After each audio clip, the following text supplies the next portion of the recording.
Anime fans அனைவருக்கும் வணக்கம். இன்னைக்கு நம்ம ஸ்வாலட் ஸ்டார் எபிசோட் 233 தான் பார்க்க போகிறோம். போன எபிசோடில் பார்த்தீங்கன்னா அபிஸ்குள்ள ட்ரெஷர் இருக்குன்னு சொல்லிட்டு இவங்க தேட வந்திருப்பானுங்களா. நம்ம ஹீரோ அங்கே இருக்க அந்த ஆர்மர் பீசஸ் எல்லாத்தையுமே கண்டுபிடிச்சி முடிச்சிருப்பான். கடைசியாக ஒரு ஏன்ஷியன்ட் சிவிலைசேஷனை பார்க்கலான்னு சொல்லிட்டு அவனோட டீச்சர் கூப்பிட்டு போயிருப்பாரு. இவங்க அந்த பில்டிங்குள்ளே போகும்போதே பார்க்குறாங்க. ஆக்சுவலாக அந்த பில்டிங் எல்லாமே பயங்கரமாக இருக்குது. எந்த காலத்தில் கட்டினது தான் தெரியல. அங்கே நிறைய இன்ஃபர்மேஷன் இருக்குங்க. இவனால் அந்த இமோஷன்ஸை ஃபீல் பண்ண முடியுது. ஆக்சுவலாக மரண ஓலம் கேட்குதுன்னு கூட சொல்லலாம். சாவோட விளிம்பில் இருக்கும்போது கதறுவாங்கல்ல, அந்த மாதிரி கதறாங்க. அதான் நம்ம ஹீரோ சொல்கிறான், இமோஷன்ஸ் எல்லாம் ரொம்ப இன்டென்ஸாக இருக்குது அப்படிங்கிறான். இவர் என்ன சொல்கிறாரு டீச்சரு, அதாவது இங்கே இருக்க அந்த எனர்ஜியை வச்சு பார்த்தா இவனுங்கெல்லாம் ட்ரூ காட் லெவலில் இருந்திருக்காங்க. அதாவது இப்போ உயிரோட இருக்க ட்ரூ காட்ஸை விட பயங்கர பவர்ஃபுல்லாக இருந்திருப்பாங்க அப்படிங்கிறாரு. இவர் ஆக்சுவலாக இவரையும் சேர்த்து தாங்க சொல்கிறாரு. ஆனால் அவ்வளோ பவர்ஃபுல்லாக இருந்து கூட சாவை அவங்களால தடுக்க முடியலல்ல. ஆனால் இவர் என்ன சொல்கிறாரு, உனக்கான வாய்ப்பு இருக்குது அப்படிங்கிறாரு. ஏன்னா இவனுக்குன்னு வயசு இருக்குல்ல. ஸோ இப்போ என்ன நடக்குதோ அதில் நீ கான்சென்ட்ரேட் பண்ணு. அந்த மனுஷனோட இன்னர் ரிட்டர்ன்ஸ் உள்ளே தான் இருக்கும். நீ வா உள்ளுக்குள்ளே போய் பார்ப்போம், உனக்கு ஏதாவது பயன்படும்னு சொல்லிட்டு கூப்பிட்டு போகிறாருங்க. உள்ளுக்குள்ளே போய் பார்த்தா அந்த ட்ரூ காடோடைய மொத்த வாழ்நாள் ஃபுல்லாத்தையுமே அந்த இடத்துல ரெக்கார்ட் பண்ணி வச்சுருக்காங்க. நிறைய ஸ்ட்ரேஞ்சான டயக்ராம்ஸ்லாம் இருக்குது. அது உள்ளே தான் இந்த இன்ஃபர்மேஷன் எல்லாமே ரெக்கார்ட் ஆயிருக்கு. ஆக்சுவலாக இவன் பார்த்தீங்கன்னா மறுபடியும் ஒரு இல்யூஷன் மாதிரி உள்ளுக்குள்ளே போகிறான். இதனடா இல்யூஷன் அப்படின்னு பார்த்தா யாரோ ஒருத்தர் முன்னாடி எல்லாருமே மண்டி போட்டுட்ருக்காங்க. ஆக்சுவலாக நம்ம ஹீரோவுமே அப்படியே வெறிச்சு போய் பார்த்துக்கிட்டு இருக்கான். இந்த மனுஷன் தான் அந்த ட்ரூ காட் போல தெரியுது. இது ஒன்றுமே இல்லை, ஒரு சிற்பம் தான். ஆனால் அதில் இருக்கக்கூடிய அந்த உயிர் ஓட்டம் இவனை லிட்டரலாக முட்டி போட வைக்குதுங்க. கரெக்டாக அந்த சமயத்தில் அந்த மனுஷன் இவனை வெளில கொண்டு வந்துட்டாரு. அதான் அவர் சொல்கிறாரு, நீ 3 நாளாக இங்கேயே நின்றுட்டுருக்கடா அப்படிங்கிறாரு.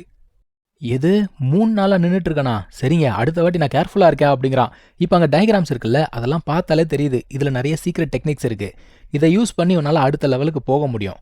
ஆனால் வெளியில் யாரோ சண்டை போட்டுட்ருக்காங்க. அதை இந்த மனுஷன் சொல்கிறாரு, டேய் வெளியில் ஏதோ சண்டை போட்டுட்ருக்காங்க, கண்டிப்பாக ட்ரூ கால் லெவலில் சண்டை நடந்துக்கிட்டு இருக்கு. நீ ஒன்று பண்ணு, இந்த இடத்துல உன்னோட க்ளோனை விட்டுட்டு வா. அந்த க்ளோன் இங்கே இருக்க இன்ஃபர்மேஷன்லாம் கலெக்ட் பண்ணட்டும், நம்ம வெளியில் போய் பார்க்கலான்னு சொல்லிட்டு வெளில போகிறாங்க. ஆக்சுவலாக அவங்க சொன்ன மாதிரி ஒரு மிகப்பெரிய சண்டை போய்கிட்டு இருக்குங்க. யார் யாருக்கடா சண்டை போகுது அப்படின்னு பார்த்தா, ஒன்று பார்க்கறதுக்கு ஒரு பெரிய மான்ஸ்டர் மாதிரி இருக்குது. அது என்ன மான்ஸ்டர்னு தெரியல. இன்னொரு சைடில் இந்த டிவைன் ஐக்லான் இருக்குல்ல, அவங்க தான் சண்டை போட்டுட்ருக்காங்க. இந்த சண்டை எதுக்காக நடக்குது அப்படிங்கிறது உங்களுக்கு கண்டிப்பாக தெரியும். ஏன்னா இங்கே நிறைய ட்ரெஷர்ஸ் விழுந்துருக்குல்ல, அதுக்காக தான் இந்த ஒரு சண்டை போய்கிட்டு இருக்கு. ஸோ உள்ளுக்குள்ளே நம்ம ஹீரோ பார்த்துக்கிட்டு இருக்கான். அட என்னடா சண்டை ட்ரூ காட் லெவலில் போய்கிட்டு இருக்கு. ஆமாம், ஒரு சைடில் டிவைன் ஐக்லான் இருக்காங்க, ஆனால் 2 பேர் இருக்காங்கல்ல. அதில் ஒருத்தன் 3rd ட்ரூ மாஸ்டரான். அவனுடைய ஸ்பெஷாலிட்டி என்னடா அப்படின்னா டொமைனு. இன்னொருத்தன் 6th ட்ரூ மாஸ்டர். அவனுடைய ஸ்பெஷாலிட்டி என்னடா அப்படின்னா சோல் அட்டாக்கு. சரி, ஆப்பனண்ட் யார் அப்படின்னு கேட்கும்போது அது ஒரு டெவில் காடான். ஆக்சுவலாக அந்த ரேஸ்லேயே, அந்த இனத்திலேயே இது மட்டும்தான் ஒரே ஒரு ட்ரூ காட். கஷ்டப்பட்டு அந்த ஒரு இனத்தை மேலே கொண்டு வந்திருக்காப்புல. ஆக்சுவலாக அந்த டெவில் காட் என்ன சொல்கிறான் பாருங்க, டேய் நான் ஆரம்பத்துலேருந்தே சொல்லிக்கிட்டு இருக்கேன், நீ சொல்கிற ஆர்மரு இல்லை விங் ட்ரெஷரு எதையுமே நான் பார்க்கல. என்னடா சொல்ல சொல்ல கேட்காம என்னையும் அடிச்சுக்கிட்டு இருக்கீங்க அப்படின்னு கேட்குறான். அவனுங்க என்ன சொல்கிறானுங்க, எங்களை பார்த்தா முட்டாள் மாதிரி தெரியுதா, உன் வாரத்தில் நம்புறதுக்கு நாங்கள் என்ன முட்டாளா அப்படிங்கிறானுங்க. அதாவது இந்த இடத்துல நார்மலாக ட்ரெஷர் இருந்தாலே எவனோ விட்டு வைக்க மாட்டான். இது பத்தாவதுக்கு சுப்ரீம் ட்ரெஷர் வேற. நீ இந்த இடத்துல வந்ததே முதல் தப்பு. நீங்கள் வந்ததே எங்களுடைய கிளானுக்கு மிகப்பெரிய ஒரு சேலஞ்சு மாதிரி. எவ்வளோ தைரியம் இருந்தால் எங்கள் மான மரியாதையில நீ கையை வைப்ப அப்படிங்கிறானுங்க. வந்தது ஒரு குத்தமாடா. இதெல்லாம் பார்த்துட்டு இருக்க நம்ம ஹீரோ யோசிக்கிறான், நீங்கள் எங்கே தென்னாலும் அது கிடைக்காதரா, ஏன்னா அது என்கிட்ட இருக்குது அப்படிங்கிற மாதிரி யோசிச்சுக்கிட்டு இருக்கான். இந்த டெவில் காட் என்ன தெரியுமா சொல்கிறான், சரிடா நீ என்ன சொல்கிற, நான் இங்கே வந்ததுனால நான் தான் எடுத்திருப்பேன் அப்படிங்கிற. இதே இடத்துல சிட்டிங் மவுண்டன் கெஸ்ட்ரோ இருக்கான், ஏன் அவன் எடுத்துருக்க கூடாதா அப்படிங்கிறான். நம்ம ஹீரோக்கு பக்குன்னு ஆகிப்போச்சு. ஆனால் அந்த மனுஷன் வெளில வராரு. வெளில வந்து என்ன சொல்கிறாரு, சரிப்பா நான் தான் அந்த ட்ரெஷரை எடுத்துட்டேன் அப்படின்னு சொல்கிறேன்னு வச்சுக்கோ, நீ அதை நம்புவியா அப்படின்னு கேட்குறாரு.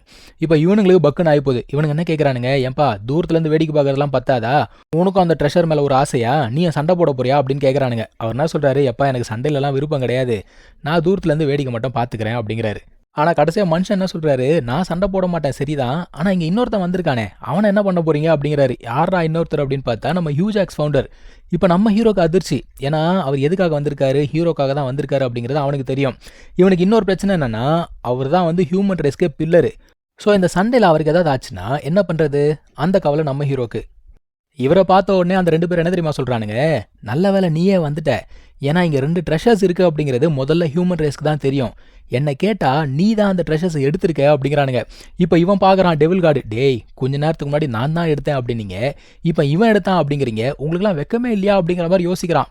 இதில் இன்னொரு விஷயம், நம்ம ஹீரோ என்ன பண்ணா, அந்த லேடியோடைய ஒரு க்ளோனை டிஸ்ட்ராய் பண்ணால, ஸோ அதுக்கும் சேர்த்து இவரை வச்சு பழி வாங்க போகிறாங்களாம். இவனுக்கு என்ன சொல்கிறானுங்க, உன்னை மட்டும் இங்கே கொண்டுட்டோன்னு வச்சுக்கோ, ஏன் ஹியூமன் ரேஸை யாரா பாதுகாப்பா, உங்கள் இனத்தையே மொத்தமாக அழிச்சிட மாட்டோம் அப்படிங்கிறானுங்க. இந்த மனுஷன் பார்க்குறாரு, என்னது ஹியூமன் ரேஸை அழிச்சிருவியா நீன்னு சொல்லிட்டு இவருக்கு பயங்கர கோவம் வந்துச்சுங்க. இப்போ நம்ம ஹீரோ என்ன சொல்கிறான், எனக்கும் வெளியில் போய் சண்டை போடணும் அப்படிங்கிறான். அப்போ அவர் என்ன சொல்கிறாரு, ஏண்டா அவர் வந்து ஹியூமன் ரேஸோடைய டாப் எக்ஸ்பர்ட், அவ்வளோ சீக்கிரம் தோத்து போயிடுவானா, அமைதியாக வேடிக்கை பாரு அப்படிங்கிறாரு. இந்த டெவில் கார்டு சொல்கிறான், இங்கே பாருப்பா நம்ம 2 பேரும் ஒன்று சேர்ந்து அவனுக்கு ஒரு பாடத்தை கற்றுக் கொடுப்போம், என்ன சொல்கிற நீ அப்படின்னு சொல்லிட்டு இது கேட்குது. இப்போ இந்த தேர்ட் ட்ரூ மாஸ்டர் இருக்கான்ல, அவனோட டொமைனை ரிலீஸ் பண்ணுறான். இவனோட ஸ்பெஷாலிட்டியே டொமைன் தானே. ஆக்சுவலாக அவனை சுற்றி நிறைய கண்ணு மாதிரி கிரியேட் ஆகுது. ஒவ்வொரு கண்ணுக்குள்ளேயுமே பார்த்தீங்கன்னா ஒரு பீஸ்ட் இருக்குங்க. இது என்ன பீஸ்ட்டுன்னே தெரில. இதுக்கு தலையும் காணும், வாலும் காணும். இதுக்கு பேர் பார்த்தீங்கன்னா ஸ்டார் பீஸ்ட்டுன்னு சொல்கிறானுங்க. ஒவ்வொரு கண்ணுக்குள்ளேயுமே ஒரு பீஸ்ட் இருக்குன்னா பார்த்துக்கோங்களேன். நம்ம ஆளும் சண்டை போடுறதுக்கு ரெடி ஆகிட்டாப்புல. ஆக்சுவலாக சிட்டிங் மவுண்டன் கெஸ்ட்டு அமைதியாக பார்த்துக்கிட்டு இருக்காரு. நம்ம ஹீரோ அவன் அதிர்ந்து போய் தான் பார்த்துக்கிட்டு இருக்கான். ஆக்சுவலாக இதிலேருந்து வரக்கூடிய அந்த எனர்ஜி வேவ் இருக்குல்ல, அதுவே வந்து பயங்கரமாக இருக்குது. இந்த டெவில் கார்டு கத்திக்கிட்டு இருக்கான். ஐயோ இதனடா பயங்கரமாக இருக்கே, யூ ஜாக்ஸ் ஜாக்கதேரு அப்படிங்கிறாங்க. ஆக்சுவலாக அவனுக்கு என்ன தெரியுமா பண்ணுறானுங்க, அவ்வளோ பீஸ்ட் இருக்குல்ல, ஆக்சுவலாக millions and millions of beast இருக்குது. அது எல்லாத்தையுமே ஒன்று சேர்த்து ஒரு பெரிய பீஸ்ட்டாக மாற்ற போகிறானுங்க. ஆக்சுவலாக இவங்க எல்லாமே ட்ரூ காட்ஸ். இந்த ட்ரூ காட்ஸ்க்கு மேலே இன்னொரு லெவல் இருக்குங்க. அதுக்கு பேர் வந்து true god of void space. இதுக்கு மேலே இன்னொரு லெவல் இருக்குது, அதை வந்து இட்டர்னல் ட்ரூ காட் அப்படின்னு சொல்லுவாங்க. இவ்வளோ பீஸ்ட்டுமே ஒன்று சேர்ந்தா அது வந்து இட்டர்னல் ட்ரூ காடாக மாறிடும். அந்த பீஸ்ட் பார்த்தீங்களா எத்தனை தலை இருக்குது, நான் கவுண்ட் பண்ணி பார்த்தேன், மொத்தமாக 7 தலை இருக்குங்க. இவ்வளோ பெரிய பீஸ்ட்டை பார்த்துமே இந்த மனுஷன் பயந்த மாதிரி தெரில. அவர் என்னமோ அட்டாக் பண்ண ரெடியாக தான் இருக்காரு. சிட்டிங் மவுண்டன் கெஸ்ட்டும் பெருசாக ரியாக்ஷன் எதுவும் கொடுக்கல. இப்போ அவனுங்க சொல்கிறானுங்க இட்டர்னல் ட்ரூ காட் அவனை அட்டாக் பண்ணு அப்படின்ன உடனே அதை அட்டாக் பண்ணுதுங்க.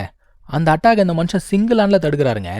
அதுக்கப்புறமா கஷ்டப்பட்டு 2 கையில் தடுக்கிறாருன்னு வச்சுக்கோங்க, அது நெக்ஸ்ட் டிபார்ட்மெண்ட்டு. ஆனாலுமே இட்டர்னல் ட்ரூ காடோட அட்டாக்கை இந்த மனுஷன் தனியாக நின்று தடுக்கிறான். அது ஒரு பெரிய பிளாக் ஹோலே கிரியேட் பண்ணுது. அவங்களுக்கே ஆச்சரியமாக இருக்குது, இந்த மனுஷன் ஒன்றுமே ஆகாமல் ஜாலியாக நின்றுட்டு இருக்கான். அவனுங்க 2 பேரும் செம்ம கடுப்பாயிட்டானுங்க. அடுத்த அட்டாக் உன் தலை செதறதா இல்லையா பாடுறா அப்படிங்கிறானுங்க. அவர் என்ன சொல்கிறாரு, டேய் அடுத்த அட்டாக்ல உன் பீஸ்ட் என்ன பண்ணுறான் பாடுறான்னு சொல்லிட்டு இப்போ தான் மனுஷன் அந்த ஆக்ஸை எடுத்து வீச ஆரம்பிக்கிறாங்க. ஏன்னா இது வரைக்கும் அவர் அட்டாக் பண்ணலை. அந்த பீஸ்ட்டுமே அதோட கிளா அப்படிங்கிறத வச்சு அட்டாக் பண்ண ஆரம்பிக்குது. ஆனால் அந்த ஆக்ஸ் பட்ட உடனே அந்த பீஸ்ட்டு எங்கேயோ போய் விடுதுங்க. இதை யாருமே எதிர்பார்க்கவே இல்லை. ஏன்னா இது ஒரு சுப்ரீம் ட்ரெஷர், நமக்கு தெரியும், இவங்களுக்கு தெரியாதுல்ல.